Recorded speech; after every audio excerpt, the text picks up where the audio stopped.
10th class के 7वें अध्याय निर्देशांक ज्यामिति की अब हम तीसरी प्रश्नावली प्रारंभ करने जा रहे हैं। तीसरी प्रश्नावली बनाने से पहले हम इसकी कुछ महत्वपूर्ण जो इम्पोर्टेंट फॉर्मूलेज हैं उनको समझ लेते हैं। जैसे जो बेसिक फॉर्मूले हैं, पहली जो प्रश्नावली थी हमारी वो पूरी दूरी फॉर्मूले पर आधारित थी। दूसरी प्रश्नावली हमारी थी मेनली अंतःविभाजन पर आधारित, और तीसरी प्रश्नावली है हमारी क्षेत्रफल पर आधारित। यानी कि हमें 3 बिंदु दिए होंगे, हमें फॉर्मूला निकालना होगा, एरिया निकालना होगा। तो सबसे पहले हम ध्यान रखेंगे त्रिभुज का क्षेत्रफल यानी कि एरिया ऑफ अ ट्रायंगल अगर हमें निकालना होगा तो 3 कोऑर्डिनेट्स हमें दिए होंगे। यदि किसी त्रिभुज के शीर्ष बिंदुओं के निर्देशांक P x1, y1, Q x2, y2 और R x3, y3 हो, तब जो हमारा एरिया निकालने का फॉर्मूला होता है एरिया ऑफ PQR इक्वल होगा 1/2, कोष्टक लगाएंगे। बिल्कुल सिंपल तरीका है याद करने का, x1 y2 plus x2 y3 plus x3 y1, यानी कि यहाँ x1 x2 x3 आ रहा है। अगला क्रम y का अगला क्रम 1 के बाद 2, 2 के बाद 3, 3 के बाद फिर दोबारा से 1 आ गया, क्योंकि 3 ही बिंदु हैं। माइनस करके इसी क्रम को हम y के साथ दोहराएंगे। जैसे यहाँ x1 आ रहा था, अब यहाँ आएगा y1 y2 y3, फिर y1 के साथ x2, y2 के साथ x3 और y3 के साथ x1। सिंपल तरीका है हमारा इस फॉर्मूले को याद करने का। तो 2 कोष्टक हैं इसमें, हमारे बीच में माइनस का चिन्ह है, ध्यान रखेंगे। x1 x2 x3, फिर 1 के साथ अगला क्रम, जैसे 1 2 2 3 3 1, फिर 1 2 2 3 3 1, क्रम से चल रहा है हमारा ये। अब इसी के साथ हमारा एक कंडीशन है, तीनों बिंदुओं के संरेख होने का प्रतिबंध। यानी कि हमें मान लो एरिया फॉर्मूले का प्रयोग करना है, तो 3 बिंदु संरेख कब होंगे, जबकि उनका एरिया ऑफ अ ट्रायंगल 0 होगा। यानी कि इस पूरे की वैल्यू हमसे कहेगा सिद्ध कीजिए कि तीनों बिंदु संरेख हैं। तो हम क्या करेंगे, इस फॉर्मूले का प्रयोग कर देंगे। अगर इसको पूरे को प्रूफ हल करने पर 0 आ गया तो हम ये कह देंगे तीनों बिंदु हमारे एक सीधी रेखा में होंगे। इसी को हमने दूरी सूत्र से भी समझा था पहली प्रश्नावली में। अगर हम 2 बिंदुओं के बीच की दूरी का योगफल निकाल रहे थे और उनका योगफल अगर तीसरी के बराबर आ जा रहा था, तो उसका मतलब तीनों बिंदु हमारे संरेख हो रहे थे। अगर बराबर नहीं आए तो समझ लो संरेख नहीं होंगे।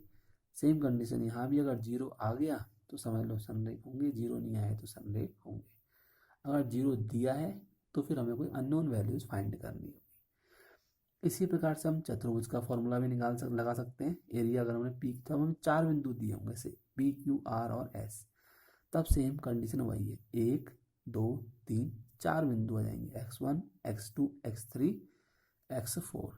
अब 1 के साथ 2, 2 के साथ 3, 3 के साथ 4, फिर 4 के साथ 1 आएगा। 3 में तो 3 के साथ ही अगला रिपीट हो रहा है, यहाँ पर 4 के बाद 1 आएगा, क्योंकि 4 बिंदु हैं। बीच में चिन्ह वही माइनस का है। फिर वही प्रोसेस हम y के साथ दोहराएंगे, y1 y2 y3 y4, फिर x2 x3 x4 x1। इस तरीके से हमारा ये जो तीसरी प्रश्नावली है इन 2 फॉर्मूले पर आधारित है। तो एक प्रश्न इसका बना लेते हैं, तीसरी हमारी प्रश्नावली है उसका, ताकि हम इसको आसानी से समझ लेंगे क्या हमसे कहना चाह रहा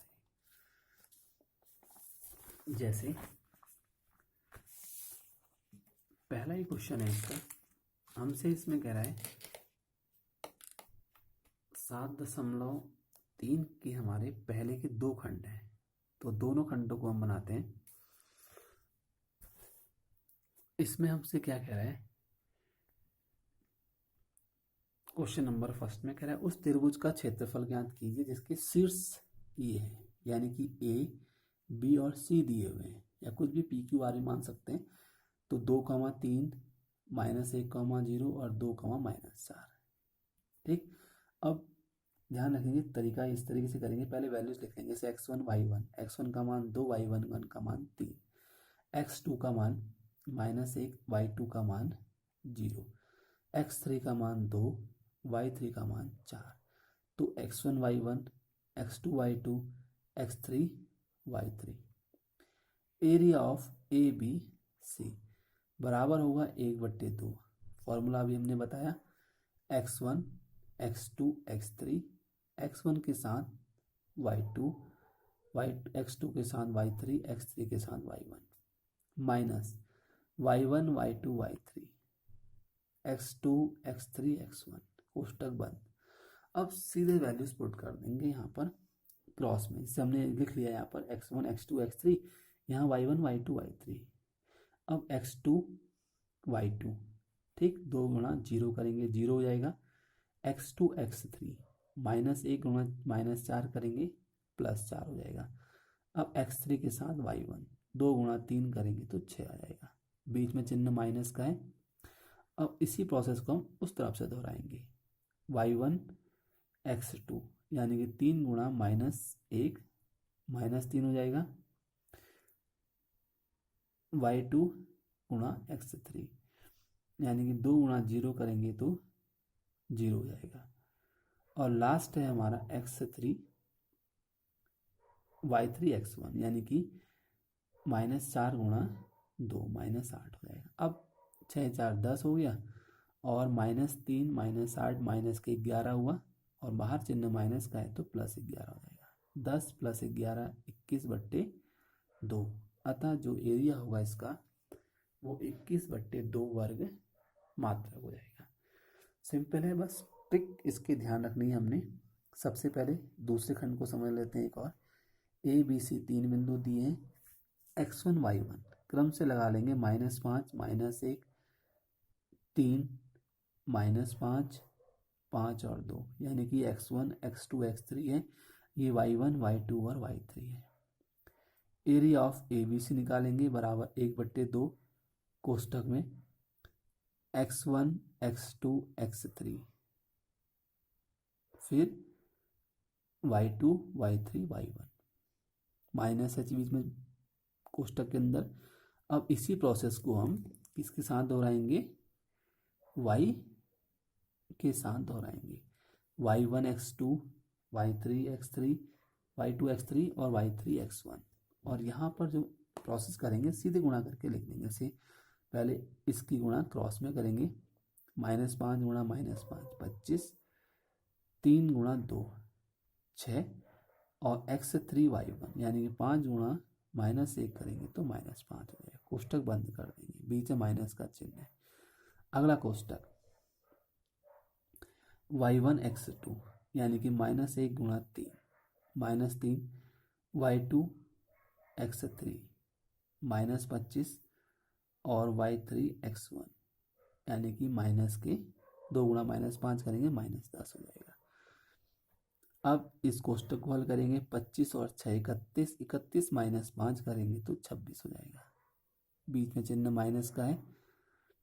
-3 -25 -28 हो जाएगा, -28 -10 -38, बीच में माइनस का चिन्ह है तो +38 हो जाएगा। 26 + 38 64/2 32 वर्ग मात्रक इसका क्षेत्रफल आ जाएगा हमारे पास। इस तरीके से हमने इस वीडियो में जो पहले प्रश्न के दोनों खंड थे उनको समझ लिया है। नेक्स्ट वीडियो में हम आगे के प्रश्नों को हल करेंगे, और सूत्र को हमने कैसे याद रखना है इसकी ट्रिक हमने बता दी है, कैसे फॉर्मूले को में इसको अप्लाई करना है। ध्यान रखना है, एक बार अगर हमने चिन्ह सही लगा दिए तो फिर गलती होने की संभावना 0 है। मानों को सही करके लगाना है, फॉर्मूला लिखेंगे उसके बाद सीधे गुणा करके लिख देंगे, जिससे गलती होने की संभावना 0 हो जाएगी।